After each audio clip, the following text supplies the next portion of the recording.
Welcome to the Fantasy Throwdown Podcast, bringing you the latest updates from the world of sports, gambling, and pop culture. Because you can't have a show without hot takes or a Tiger King meme these days. Know what I'm saying? Now, with over 200 episodes and ready to get after it again, here's your host, Dwayne Callender. Okay, we've got a lot to get into and discuss, just because I keep getting questions and feedback and folks wanting to know what's going on. So we're getting right into it with MLB. People surprised that the Rays were eliminated by the Red Sox and talking about this is a sign that analytics don't work. Here's the thing, and I keep saying this and people just don't get the point I'm getting at. The analytics is a tool, but there still has to be some application as to how you're going about with the application of the analytics. The Rays lost their chance at the World Series last year and lost this series to the Red Sox based on trying to treat playoff games like regular season baseball.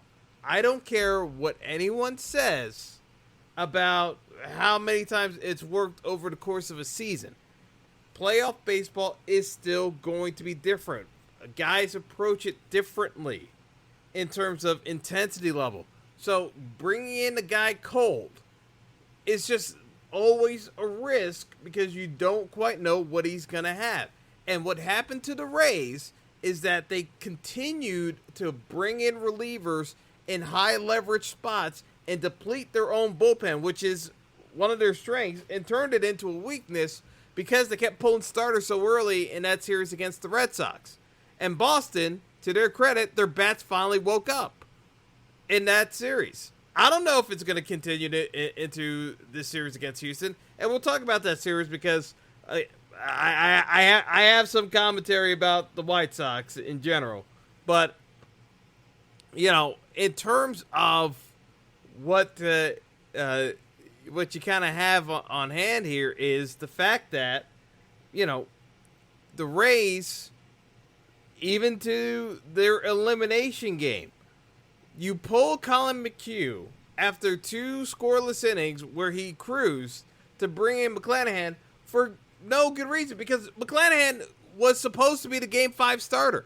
Why are you bringing him in for Game 4? You don't have a Game 5 starter. If you were on the ropes and it was a high leverage spot and you got multiple runners on and you're saying the season's on the line, okay, I get it. But McHugh was cruising through that game through the first round of batters. He hadn't even gone through the order yet, and you pulled him. It doesn't make any sense doing it at that stage because you need all the bullets in your gun to stave off elimination. And the problem is, once you go to McClanahan, you kind of have to let him go, because if you take him out, then you stretch your relief core even further, because then you burnt your Game 5 starter and you got to burn through your relievers. That's why it didn't make any sense why Kevin Cash and the Rays went that route. I can make a case that, okay, maybe you didn't believe in McHugh long term, so you're going to pull him after 3 innings or 4 innings, fine. I get it. You go through one time through the order, and then you hope for the best because you don't want your season relying on McHugh getting through an order, batting order twice when he hadn't started all that much this year. Fine. But to pull him before he even gets through one round of order after 2 innings, you're only in the 3rd inning. It just mind-bogglingly absurd. And again, the analytics may have said McClanahan matches up well against the hitters who are coming up, but McClanahan hadn't pitched all that much. And the White Sox actually did the exact same thing with Kopech as well. And again, I'm jumping ahead, but you have these weird bullpen decisions being made by teams in elimination games, and, you know, it just didn't make any sense. So, no, it's not a sign that analytics don't work. It's just that the application didn't work. The Red Sox use plenty of analytics on their own, too. So it's not as though it's the fact that analytics lost out to traditional baseball. No, the Red Sox use analytics too. They value different aspects of the game than the Rays do. The Rays are much more predicated on bullpen usage and having flexibility in their starting rotation and pitching, and having the bullpen be almost as throwing as many innings as their starters. I don't agree with it, but that's what their analytics and their statistical models are telling them is the best way to win baseball games. My whole point is, yes, that might get you through in certain spots, but in very condensed packages, it's not always going to translate. And yes, we've had teams win World Series with mostly bullpen. I remember that Cards team that I thought was complete trash in I believe it was the 2013 season, if I have it correctly. Or wait, was that 2011 or 2013? Oh man, my brain is starting to fail me. I think it's 2011 was the Cards team. I think 2013 was Boston. Yeah, I think 2011. Yeah, 2011 was that Cards team where they really just relied a lot on their bullpen and hoped their starters made it through 5 innings. Even KC, to a certain extent, was a bullpen-dependent team. But the Rays are taking it to an entirely different spectrum of leverage where you're going full tilt, where you don't even have starters. You basically have glorified relief pitchers. And I know you didn't have Tyler Glasnow this go-around, but don't tell me you weren't going to pull Tyler Glasnow when you pulled Blake Snell too early. Like, you've already revealed your hand that you don't value the starting pitching nearly as much as other teams do. So Boston advances, and they're going to be facing off in a rematch in the ALCS with Houston, where the last time Boston faced off Houston in the ALCS, they went on to win the World Series back in 2018. This go-around, you got a Astros team, not nearly as strong as they've been in the past without Verlander, but they're still getting it done because they are hitting the ball because they're hitting fastballs. They're hitting fastballs, and it was the weakness of this White Sox staff that was very predicated because you got Lance Lynn, you got Lucas Giolito, you got a ton of just fastball pitchers. It was actually one of those series where I'd almost say that you kind of needed to have, most likely, as much as I hate I hate watching him as a pitcher. So at the end of the day, I can say that while the Rays did not win the World Series, they again won way more than people actually thought they would. I thought they even I didn't think they win as many games as they did to win the East handily, but they still exceeded expectations. I know people want to say, "Oh, it's a failure to win a World Series." If you look at that Rays roster, realistically, you'd say to yourself, "How are they supposed to win the World Series?" And yet, still, they managed to keep finding ways of taking small advantages here and there throughout the year to get to the point where they were. And again, it's still razor thin with some of these playoff games. So, I always say this with the Yankees. The reason why you get your derriere handed to you by the Rays is the fact that they built it to circumvent all the flaws your team has. Boston has fewer flaws than the Yankees do, but Boston has their flaws, especially with that bullpen. But their bats were alive long enough in a small sample size to beat the Rays. Over the course of the year, the Rays were the better team. Boston got the better of them in the small sample size. And I know folks are going to say, well, doesn't that mean the Yankees would have had a chance against the Rays? Not really, because, again, the issues with the Yankees are so glaring with the lineup that cannot hit. They take walks because they work the count, but they don't swing at pitches that you should be able to drive because they're looking for the perfect pitch to launch for a bomb. The Red Sox aren't doing that approach at the plate. Neither are the Astros.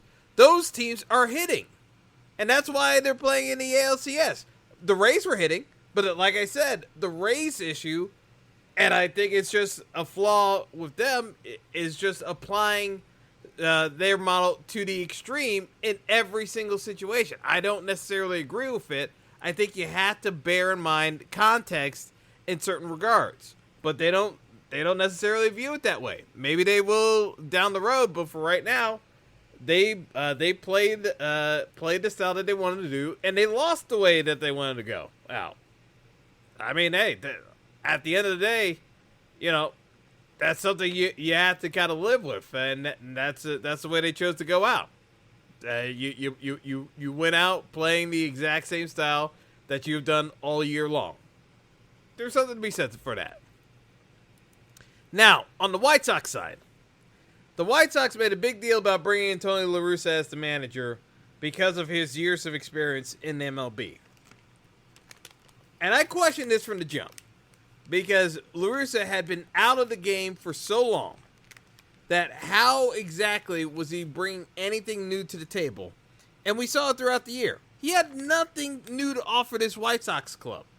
If anything, he was the anchor on the team that kept dragging the White Sox into ridiculous feuds over what's right for the game, what's wrong for the game, instead of just playing the game and angering his own roster. Yermin Mercedes is not even on the roster for the playoffs when he's one of their best hitters because Tony La Russa ran him off. It is beyond idiotic.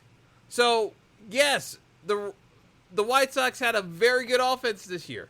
They had a decent enough pitching staff. They ran against a team in the Astros that's very experienced and are better hitters in the playoffs, that they are ready for it just a little bit more than the White Sox were.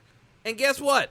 Not having that extra bat in Mercedes, I think it was a miss. I'm just saying. It's like the White Sox had plenty of offense, but they still were not at full strength. I'm just saying. So, at the end of the day, you had some bizarre bullpen decision with Michael Kopech pitching in the deciding game, even though he had not been used in the bullpen in that role all season long. It's just bizarre. Really bizarre. And the fact that they're saying they're going to bring him back, I laugh at. Because I laugh at it the same way I laugh at the Yankees possibly bringing back Boone. The Boone situation is just because of the fact that the Yankees don't want to admit that they screwed up. They're throwing all the players under the bus, bottom line, for why the Yankees suck this year. And, I laugh because the Yankees are going right back down into the dumpster, again, because of the fact that they don't want to acknowledge their issues. Maybe they'll address it in free agency. I doubt it. They're not going to address their internal issues because obviously Cashman and that organizational staff are still staying in place. They know no manager is going to put up with the stuff that Cashman and company get away with dictating to Boone. So, most likely scenario is Boone coming back because the Yankees organization as a whole doesn't want to change. A lot of similar issues going on with the White Sox. They have a talented enough roster, and they just want to run it back. And the thing is, by admitting to a mistake by bringing in La Russa, they kind of open themselves up to criticism. So, how do you avoid accepting criticism? You run it back and not quit on the experiment after 1 year until you made a mistake. It is so hard for some of these teams just to acknowledge that they effed up. They just don't like doing it. Which is why, as I segue into this story, is the Jon Gruden situation.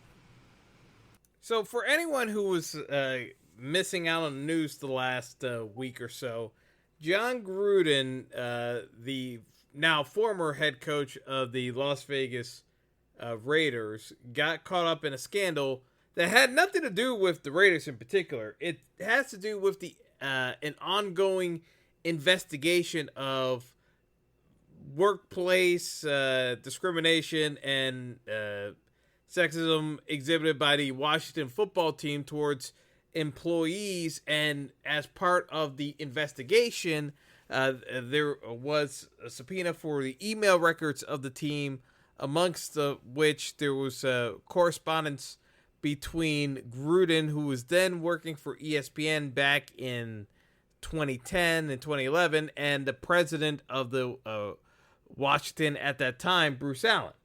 Now, this is part of an ongoing legal investigation. What is clear from what happened with the leak of the emails that contain language where Gruden used a racist description of the NFL Players Association, DeMar Smith, who is black. He used homophobic language. He discriminated against a female referee.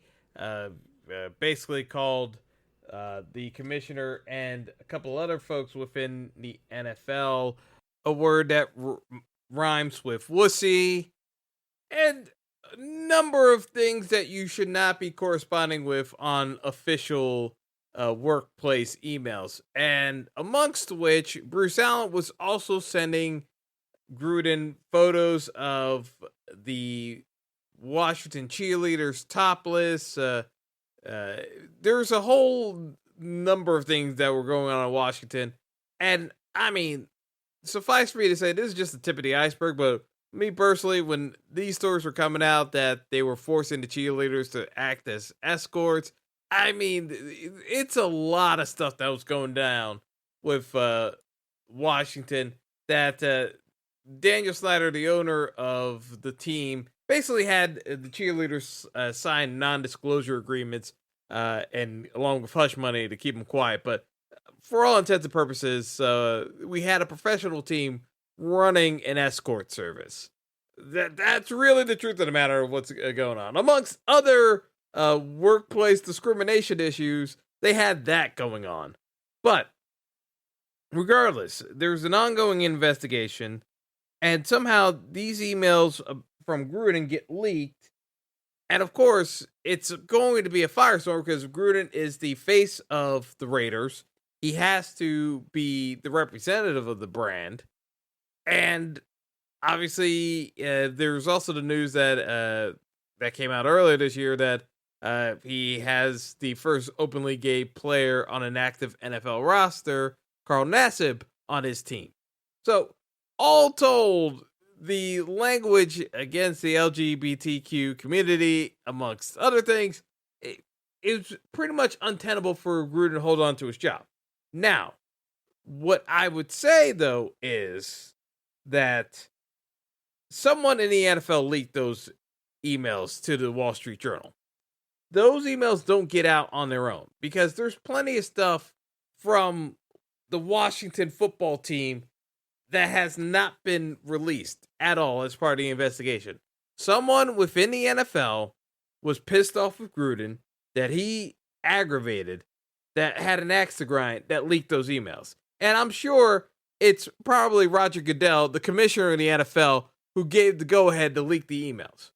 You cannot tell me that somehow all of the dirty laundry on Jon Gruden gets leaked that the NFL didn't know about. The NFL knew about it. And Roger Goodell is extremely petty and had an axe to grind with Gruden once he found out what was going on in some of those emails. Now, it's one thing that you hear it in passing. It's another thing that's put in writing and you know you can put the screws to a guy. So while do I think that Jon Gruden is a piece of you-know-what? Yeah, because he's always been phony. It's always been part of the shtick. I don't understand how people could be shocked that Jon Gruden might quite possibly be prejudiced and racist. I don't understand how people could be shocked by that. Everyone's acting surprised that he said this language. He's been a football coach for many years, and it's not as though he's been quiet about some of the things that he believes. I'll just leave it at that. It's not, I don't think it was that much of a secret, but folks are acting shocked for the sake of being shocked, but realistically, ESPN knew what they had on their hands in Gruden and didn't care because he moved the needle in terms of ratings and attention.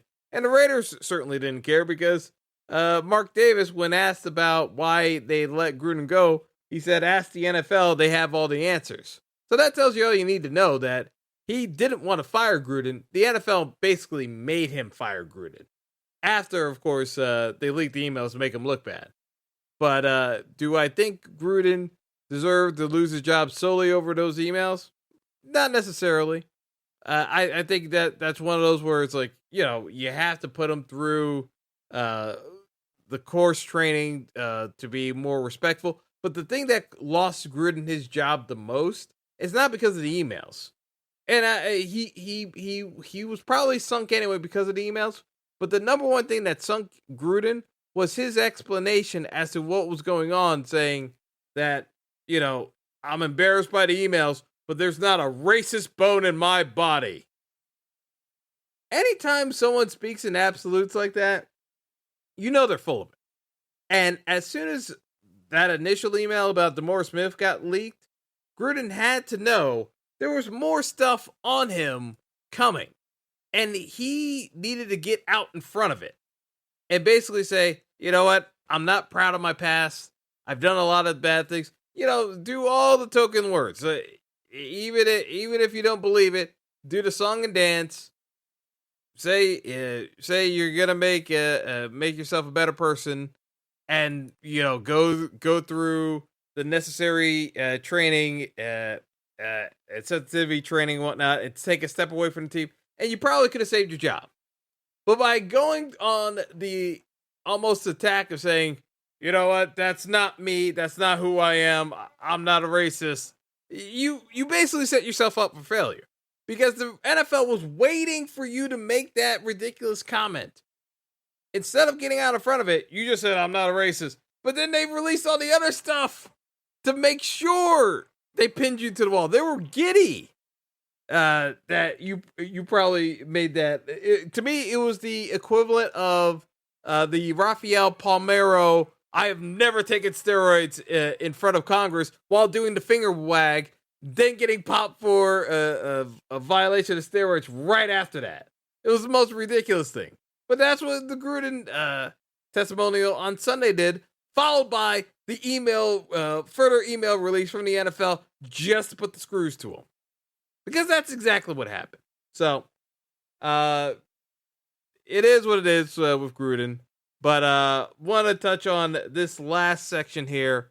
And I got to talk about this a little bit further in depth. But I'll make it as concise as I can regarding Kyrie Irving. Kyrie Irving, who is not part of the Brooklyn Nets roster at the moment, has opted to say he's not taking the vaccine because he wants to be the voice of the voiceless. I don't have time for this. Realistically, Kyrie Irving has continually done this throughout his career because he tries to take serious topics that are going on in the world that's impacting real people and make the story about him. Because when we were going through the George Floyd protests and we had the bubble, Kyrie Irving was the one saying we should not be playing at all. There's too many other things going on. Eventually he backed down and still played. But the issue was, and actually Kyrie wasn't even playing, to be honest. The Nets were out of it. But the thing of it is that while everything was going on, Kyrie never actually did any follow-up on that point as to what he was going to do to change things in terms of groups he was aligning himself with, whether or not he's going to be more of an advocate for gun violence or anything in terms of social justice reform, like coalition, anything he's for. Never did any follow-up on that. But he wanted to make sure he got himself in the headlines and saying, we really need to be thinking about this further. So, while he's been on this stance of not taking the vaccine, but saying that he's not anti-vax, he just wants to get more information. The fact of the matter is, we've got over 700,000 people dead. The majority of which are in the minority communities. People who do not have had great access to medical care. And so, while I am always skeptical of folks who listen to athletes for their information rather than actual experts, I find it incredibly insulting and downright dangerous for Kyrie to continue on this narrative of making stuff about him that are far and away so far out of its depth, it's not even worth discussing. But I feel the need to discuss it because there are actual people's lives being impacted because there are people willing to listen to your dumbass. And it's sickening. But I have to say it. It is dangerous and outright selfish for Kyrie to continue making these stories about himself when there are actual people being affected by this every single day. And you have someone like Karl Anthony Towns, the center for the Minnesota Timberwolves, who lost 5 members to COVID. And while he also said, well, we all believe Kyrie is free to do the personal choice of respecting his body, he's free to do that. But we don't want to hear your excuses about why you don't want to take the vaccine. That's on you. But when Kyrie says he wants to be the voice of the voiceless, what are you being an advocate for? Because it's one thing to say you don't believe in anything people are telling you, but it's a whole nother thing to say, oh, well, we really need to educate ourselves further. With what? We've had enough vaccinations. We've had clinical trials. We've gone through everything. I don't understand at this point. If you don't want to do it, fine. Don't do it. But you're part of the issue that's holding everyone else back. But fine, you're free to do so. But you keep going on about how everyone else is oppressing you by getting the vaccine and you not wanting to get the vaccine. That just makes you an asshole. Point blank. I can't. It's like I don't even want to like go into this any further. But I had to because I keep having folks asking me why I won't speak up against Kyrie. Because it's aggravating. We shouldn't even be at this point. Point blank. But here we are. So that's my stance on it. I hope to talk about it as little as possible because, frankly, the Nets are well within their rights to bench Kyrie for the foreseeable future until he's vaccinated. Kyrie will still pick up his game checks for the road games because that's not in violation of New York's mandate for vaccination to participate in indoor events. But of course, we won't hear anything about Kyrie donating the road checks to causes of whatever it is that he's trying to be the voice of the voiceless of, because that's not the point for Kyrie. Because this is not a Kaepernick or Muhammad Ali situation where you're giving up something for something you believe in. This is about someone trying to make a story about him and taking a real life situation and contort it to make it about him, which is about the most selfish thing you can do as a human being, in my opinion, but it is what it is. So that's all I got to say about that for Kyrie. Want to touch upon these mailbag questions because I've gotten enough folks ask me about it. If you got other takes, you're free to express it. Maybe it might even make it on the show, but email address again is fantasythrowdownpodcast@gmail.com. That does it for the show. We have a showdown slate coming up tonight for Thursday Night Football with the Bucks and Eagles. I'll try to get to that with an episode as well, just with my thoughts on the game itself, and we'll go from there. But that's all for now. Have a good one, folks. Thanks for listening to the Fantasy Throwdown Podcast. Be sure to like and subscribe to the show on Apple Podcasts, Google Podcasts, and all other major outlets.